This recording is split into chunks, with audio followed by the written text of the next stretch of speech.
Tuuse tabaze emikono gigole bulungi.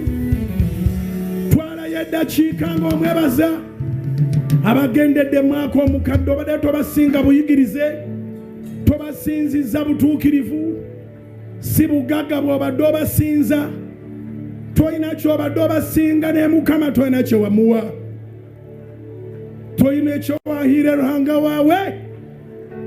Musiime Mukama, musiime.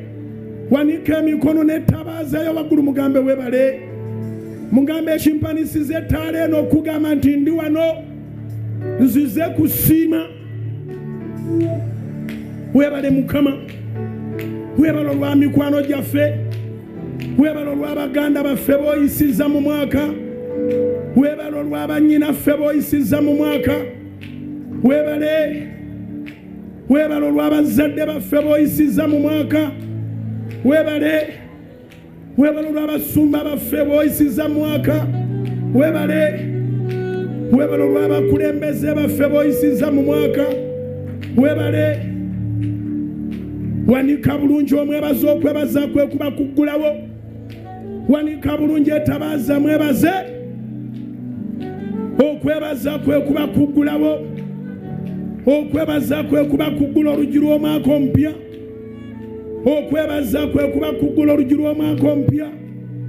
Weebale Mukama, endwadde ezissa abalala ate ffe ozituwonyezza. Weebale. Si badokita si bye batuyambye naye gwatuyambye, ye gwakozesa abasawo. Weebale Mukama, weebale olw'abakulembeze baffe, weebale Mukama, weebale olwa Fountain of Honor, weebale olwa Kamana ni Chief ku mirembe gye tulina, weebale olwa CDF ku mirembe gye tulina, weebale olw'abakamandazi bonna ku mirembe gye tulina, weebale olw'abasajja n'abakazi abambala yunifoomu abo, ne kati nga tukuŋŋaanye bali mu kava zonna, bameekenga shuwa nti essaala zaffe zitambula bulungi. Weebale Mukama olw'emirembe mu ggwanga lino. Wanika bulungi etabaaza mwebaze, akuuma w'osabira ne gy'okolera ye Katonda, akuuma w'osabira ne gy'osula ye Katonda.